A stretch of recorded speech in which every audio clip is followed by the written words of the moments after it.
So ನಿಮ್ಮ ಪ್ರಕಾರ ಮಹೇಶ್ ತಿಮ್ರೋಡಿ ಅವರು ಬಂಧನ ಆಗೋದಕ್ಕೆ ನೇರವಾಗಿ ಡಿ ಕೆ ಶಿವಕುಮಾರ್ ಅವರು ಕಾರಣ ಹಾಕ್ತಾರೆ? ನೇರವಾಗಿ ಡೌಟೇ ಬೇಡಿ. ಡಿ ಕೆ ಶಿವಕುಮಾರ್ ಅವರ ಚಿತಾವಣೆಯಿಂದನೇ ಇದಾಗಿರ್ತಕ್ಕಂಥದ್ದು. ಯಾಕೆಂದ್ರೆ ಡಿ ಕೆ ಶಿವಕುಮಾರ್ ಎಲ್ಲೋ ಒಂದ್ ಕಡೆ ಬಿಜೆಪಿಗೆ ಹತ್ರ ಆಗ್ತಾ ಇದ್ದಾರೆ. ಅವರು ನಿನ್ನೆ ಒತ್ಸಲೆ ಸಾಂಗ್ ಆಡಿದಿರ್ಬೋದು, RSS ನವರು ಆಡ್ತಕ್ಕಂಥ ಸಾಂಗ್ ಆಡಿರ್ತಕ್ಕಂಥದ್ದಿರ್ಬೋದು, ಇವತ್ತು ನಮ್ಮ BL ಸಂತೋಷ್ ಅಂತ ಹೇಳಿಕೆ ಕೊಟ್ಟಿರ್ತಕ್ಕಂಥದ್ದಿರ್ಬೋದು, ಇವೆಲ್ಲವೂ ಕೂಡ ಡಿ ಕೆ ಶಿವಕುಮಾರ್ ಅವರು ಬಿಜೆಪಿಗೆ ಹತ್ರ ಆಗ್ತಾ ಇದ್ದಾರೆ. ಒಂದ್ ಕಡೆ ಕಾಂಗ್ರೆಸ್ನ ಹೈಕಮಾಂಡ್ ನ ಎದುರಿಸ್ತಾ ಇದ್ದಾರೆ. ಇವತ್ತು ಕಾಂಗ್ರೆಸ್ನ ರಾಷ್ಟ್ರೀಯ ಅಧ್ಯಕ್ಷರಾದಂತಹ ವಿರೋಧ ಪಕ್ಷದ ನಾಯಕರಾದಂತಹ ರಾಹುಲ್ ಗಾಂಧಿ ಅವರು ಹೇಳಿಕೆ ಕೊಡ್ತಾರೆ. ಒಂದು ಹೇಳಿಕೆ ಏನಂತಂದ್ರೆ, ನಮ್ಮ ಪಕ್ಷದಲ್ಲಿ ಇರ್ತಕ್ಕಂತಹ RSS ಕಾಂಗ್ರೆಸ್ಸಿಗರನ್ನ ಪಕ್ಷದ ಹೊರಗಡೆ ಹಾಕ್ಬೇಕು ಅಂದ್ರೆ, ಆ ರೀತಿ ಏನಾದ್ರೂ ಇವರು ರಾಹುಲ್ ಗಾಂಧಿ ಅವರು ಚಿಂತನೆ ಮಾಡೋದಾದ್ರೆ RSS ಕಾಂಗ್ರೆಸ್ ನಾಯಕರಾದಂತ ಡಿ ಕೆ ಶಿವಕುಮಾರ್ ಅವರನ್ನ ಈ ಕ್ಷಣವೇ ನೀವು ರಾಜಣ್ಣನವರನ್ನ ಪದಚ್ಯುತಿಗೊಳಿಸಿದಾಗೆ ಇವರನ್ನ ಸಂಪುಟದಿಂದ ಮತ್ತು ನಿಮ್ಮ ಪಕ್ಷದಿಂದ ತತ್ಕ್ಷಣವೇ ಉಚ್ಚಾಟನೆ ಮಾಡಬೇಕು. ಯಾವ ಕಾರಣ ಇರ್ಬೋದು ಡಿ ಕೆ ಶಿವಕುಮಾರ್ ಅವರು ಬಿಜೆಪಿಗೆ ಹತ್ರ ಆಗ್ತಿರ್ಬೋದು? ಅಂದ್ರೆ ಸಡನ್ ಆಗಿ ನೀವು ಹೇಳ್ದಾಗೆ, ಅಂದ್ರೆ ರಾಜ್ಯ ಸರ್ಕಾರ SIT ತನಿಖೆನ ರಚನೆ ಮಾಡುತ್ತೆ. ಅದಾದ ನಂತರ ಅವರ ಪಕ್ಷದವರೇ ನಿಂತ್ಕೊಂಡು ಹೇಳ್ತಾರೆ ಇದು ಷಡ್ಯಂತ್ರ ಆಗ್ತಾ ಇದೆ. ಷಡ್ಯಂತ್ರ ಅಂತ ಗೊತ್ತಿದ್ಮೇಲೆ ಯಾಕೆ SIT ತನಿಖೆನ ರಚನೆ ಮಾಡಿದ್ರಿ ಅಂತ ಕ್ವಶನ್ಗಳು ಬರುತ್ತೆ. ನೀವು ಹೇಳ್ದಾಗ ಸದನದಲ್ಲಿ RSS ಹಾಡು ಕೂಡ ಹೇಳ್ತಾರೆ. ಸೊ ಹೇಳಿದ್ರೆ ಬಿಜೆಪಿಗೆ ಹತ್ರ ಆಗ್ತಾ ಇದ್ದಾರೆ ಅಂತ ಯಾವ ಕಾರಣ ಇರಬಹುದು? ಅಲ್ಲ, ನೀವು ಇನ್ನೊಂದು ಸ್ಟೇಟ್ಮೆಂಟ್ ಹೇಳ್ತೀನಿ ನಾನು. ಬೆಳ್ತಂಗಡಿಯ ಮತ್ತೊಬ್ರು ಶಾಸಕರು, ಅವರದೇ ಪಕ್ಷದ ಶಾಸಕರು, ವಸಂತ್ ಬಂಗೇರ ಹಿಂದೆ ಶಾಸಕರಾಗಿದ್ರು. ಅವರು ಹಿಂದೆ ಬಿಜೆಪಿ, ತದನಂತರ ಕಾಂಗ್ರೆಸ್ 5 ಬಾರಿ ಶಾಸಕರಾಗಿದ್ರು. ಅವ್ರು ಏನಂತ ಸ್ಟೇಟ್ಮೆಂಟ್ ಕೊಟ್ಟರು? ಅವ್ರು ಈಗಿಲ್ಲ. ಅವರು ಬದುಕಿದಾಗ ಏನಂತ ಸ್ಟೇಟ್ಮೆಂಟ್ ಕೊಟ್ಟರು? ಈ ಪ್ರಕರಣ ಆದಾಗ, ಸೌಜನ್ಯ ಸತ್ತೋದಾಗ ಅವರು ಬದುಕಿದ್ರು. ಅವ್ರು ಹೇಳಿದ್ರು, ಸೌಜನ್ಯ ಪ್ರಕರಣದಲ್ಲಿ ಏನು ಆರೋಪಿ ಅಂತ ಸಂತೋಷ್ ರಾವ್ನ ನೀವು ಅರೆಸ್ಟ್ ಮಾಡಿದ್ರೆ ಅವರು ಆರೋಪಿ ಅಲ್ಲ, ಅವರು ನಿರಪರಾಧಿ, ನನಗೆ ಸತ್ಯ ಗೊತ್ತಿದೆ ಆದ್ರೆ ಸತ್ಯ ಹೇಳಕ್ಕಾಗಲ್ಲ ಅನ್ನೋ ಮಾತನ್ನ ಸಾರ್ವಜನಿಕವಾಗಿ ಹೇಳಿಕೆಯನ್ನ ಕೊಟ್ಟಿದ್ರು ಅವರದೇ ಪಕ್ಷದ ಶಾಸಕರು. ಇವತ್ತು ಅಲ್ಲಿ ಅವರದೇ ಪಕ್ಷದ ಮಾಜಿ ಶಾಸಕರಾದಂತಹ ಇನ್ನೊಬ್ರು ಅಭಯ್ ಕುಮಾರ್ ಜೈನ್ ಅವರ ಮಾತು ಕಟ್ಕೊಂಡು ನೀವು ಇವತ್ತು ಮಹೇಶ್ ತಿಮ್ರೋಡಿನ ಅರೆಸ್ಟ್ ಮಾಡಿಸಿದ್ರಿ. ನೀವು BL ಸಂತೋಷ್ ಅವ್ರ ನಡುವೆ ಇರತಕ್ಕಂಥ ಒಡನಾಟ, ನಿಮ್ಮ ಮತ್ತು BL ಸಂತೋಷ್ ಅವ್ರ ನಡುವೆ ಇರತಕ್ಕಂಥ ಒಡನಾಟ ಮತ್ತು ಬಿಜೆಪಿ ಪಕ್ಷದ ಇನ್ನೂ ಕೆಲವು ಹಿರಿಯ ನಾಯಕರ ಜೊತೆ ಇರತಕ್ಕಂತಹ ವ್ಯವಹಾರ, ಬಿಸ್ನೆಸ್ ಟ್ರಾನ್ಸಾಕ್ಷನ್ ಏನಿದೆ ಅದರ ಆಧಾರದ ಮೇಲೆ ನೀವು ಬಿಜೆಪಿಗೆ ಹತ್ರ ಆಗಿದ್ದೀರಾ. ಕಾರಣ ಏನಪ್ಪಾ ಅಂದ್ರೆ, ನಿಮ್ಗೆ ಮುಖ್ಯಮಂತ್ರಿ ಸ್ಥಾನ ಕೈ ತಪ್ಪಿರುವ ಕಾರಣದಿಂದ ನೀವು ಬಿಜೆಪಿಗೆ ಹತ್ರ ಆಗ್ತಾ ಇರಬಹುದು. ಇಷ್ಟು ದಿನ CM ಕುರ್ಚಿಗೆ ಕಾದಾಟ ಆಯ್ತು. ಈಗ ನೀವು ನಿಮ್ಮ ಪ್ರಕಾರ ಅವರು ಬಿಜೆಪಿ ಕಡೆಗಡೆ ತಿರುಗ್ತಾ ಇದ್ದಾರೆ ಅಂದ್ರೆ ಖಂಡಿತ 100ಕ್ಕೆ 100 ಭಾಗ ಅವರು ಬಿಜೆಪಿ ಜೊತೆ ಒಳ್ಳೆ ಒಡನಾಟ ಸಂಬಂಧವನ್ನ ಇಟ್ಕೊಂಡಿರೋದ್ರ ಬಗ್ಗೆ ಡೌಟೇ ಬೇಡಿ. ಈ SIT ತನಿಖೆ ಮಾಡಿದ್ರಲ್ಲ, ಕಳೆದ ಒಂದು ತಿಂಗಳ ಕಾಲ ನಡುವೆ ಇರ್ತಕ್ಕಂತಹ BL ಸಂತೋಷ್ ಅವರು, ಡಿ ಕೆ ಶಿವಕುಮಾರ್ ಅವರು ಮತ್ತೆ ಪರಮೇಶ್ವರ್ ಅವರ ಎಲ್ಲ ಫೋನ್ ಕಾಲ್ಗಳನ್ನ SIT ತನಿಖೆಗೆ ಒಳಪಡಿಸಿ ಚರ್ಚೆ ಮಾಡಿಬಿಟ್ರೆ ಯಾರ್ಯಾರು ಕಾಲ್ ಮಾಡಿದಾರೋ, ಯಾರ್ಯಾರ ಜೊತೆ ಡಿಸ್ಕಸ್ ಮಾಡಿದಾರೋ, ಏನೇ ಅಂಡರ್ಸ್ಟ್ಯಾಂಡಿಂಗ್ ಆಗಿದೆ ಎಲ್ಲ ಗೊತ್ತಾಗುತ್ತೆ. ಬಟ್ ಆಗುತ್ತೆ ಅಂತೀರಾ SIT ತನಿಖೆ ಬಗ್ಗೆ? ಅಲ್ಲ, ಮಾಡ್ಲಿ, ಅವರು ಇಲ್ಲ ಅಂತ ಹೇಳಿ, ನಾವು ಅಂಡರ್ಸ್ಟ್ಯಾಂಡಿಂಗ್ ಇಲ್ಲ, ನಾವು BL ಸಂತೋಷ್ ಅವ್ರ ಜೊತೆ ಆಗ್ಲಿ, ಡಿ ಕೆ ಶಿವಕುಮಾರ್ ಜೊತೆ ಆಗ್ಲಿ, ಪರಮೇಶ್ವರ್ ಜೊತೆ ಆಗ್ಲಿ ನಾವು ಯಾವುದೇ ಒಡನಾಟ ಇಲ್ಲ ಅಂತೇಳಿ ಅದೇ ಧರ್ಮಸ್ಥಳದ ಮಂಜುನಾಥನ ಮೇಲೆ ಆಣೆ ಮಾಡಿ ಕ್ಷೇತ್ರಕ್ಕೆ ಬಂದು ಜನಕ್ಕೆ ಹೇಳಿ. ಇದು ಒಂದು ರೀತಿಯಾಗಿ ಓಪನ್ ಚಾಲೆಂಜ್ ಅಂತ ನೋಡ್ಕೊಂಡು. ಅಲ್ಲ, ನಾನು ಓಪನ್ ಚಾಲೆಂಜ್ ಮಾಡ್ತಾ ಇಲ್ಲ, ಅದು ಕ್ಷೇತ್ರದ ಜನ, ಈ ದೇಶಕ್ಕೆ ಗೊತ್ತಾಗ್ಲಿ.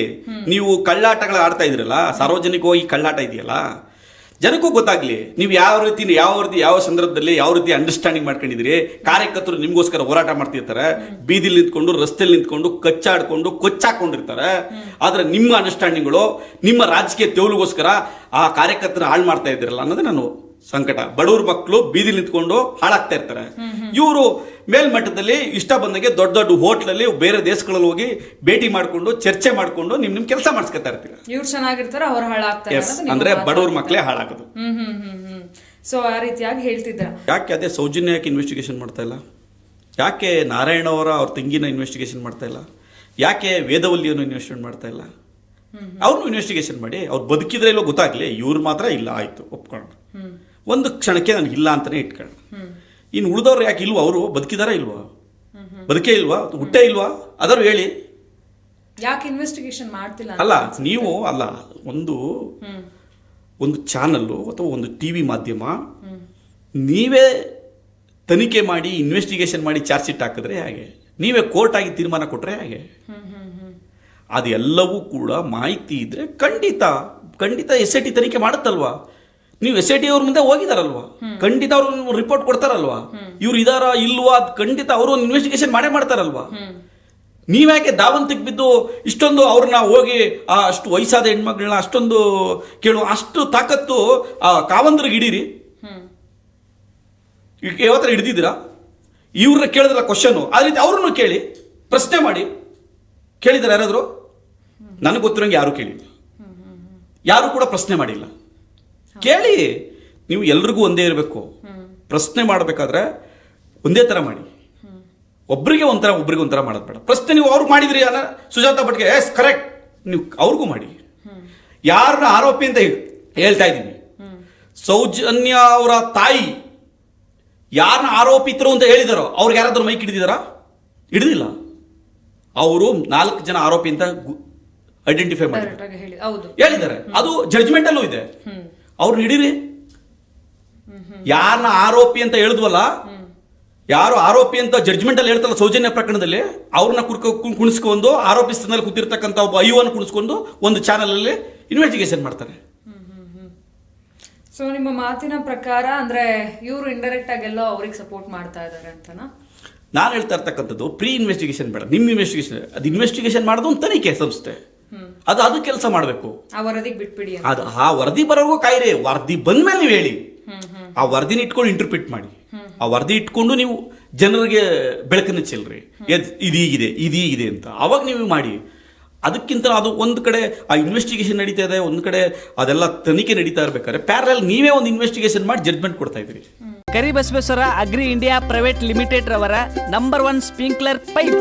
ನಾನು 86 kg ಇದ್ದವಳು 71 kg ಬಂದಿದ್ದೀನಿ. ವಯಸ್ಸಾದ್ಮೇಲೆ ಸ್ಮಾರ್ಟ್ ಆಗಿ ಕಾಣ್ತೀರಾ ಅಂದ್ರೆ ಜಿನ್ನಿ. 126 kg ವೇಟ್ ಇದ್ದು ನಾವು ಈಗ 114 kg ಲೆಕ್ಕ ಬಂದಿದ್ದೀವಿ. ಯಾವುದೇ ಸೈಡ್ ಎಫೆಕ್ಟ್ ಆಗಿಲ್ಲ ನಮಗೆ. 84ರಿಂದ 50 kg ಬಂದೆ. ಆಮೇಲೂ ಸಣ್ಣಗೆ ಫಿಟ್ ಆಗಿದ್ದೀನಿ. ಅದಕ್ಕೆ ನಾನು ಯೂಸ್ ಮಾಡ್ತಾ ಇರೋದು Genie Slim.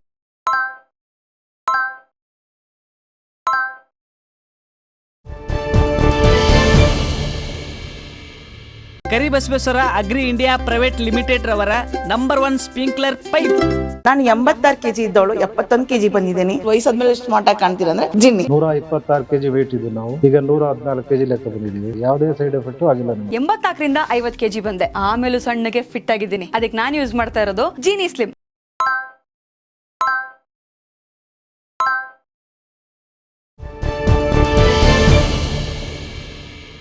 Karibasaveshwara agri India private limited ರವರ ನಂಬರ್ 1 ಸ್ಪ್ರಿಂಕ್ಲರ್ ಪೈಪ್. ನಾನು 86 kg ಇದ್ದವಳು 71 kg ಬಂದಿದ್ದೀನಿ. ವಯಸ್ಸಾದ್ಮೇಲೆ ಸ್ಮಾರ್ಟ್ ಆಗಿ ಕಾಣ್ತೀರಾ ಅಂದ್ರೆ ಜಿನ್ನಿ. 126 kg ವೇಟ್ ಇದ್ದು ನಾವು ಈಗ 114 kg ಲೆಕ್ಕ ಬಂದಿದ್ದೀವಿ. ಯಾವುದೇ ಸೈಡ್ ಎಫೆಕ್ಟ್ ಆಗಿಲ್ಲ ನಮಗೆ. 84ರಿಂದ 50 kg ಬಂದೆ. ಆಮೇಲೂ ಸಣ್ಣಗೆ ಫಿಟ್ ಆಗಿದ್ದೀನಿ. ಅದಕ್ಕೆ ನಾನು ಯೂಸ್ ಮಾಡ್ತಾ ಇರೋದು ಜೀನಿ ಸ್ಲಿಮ್.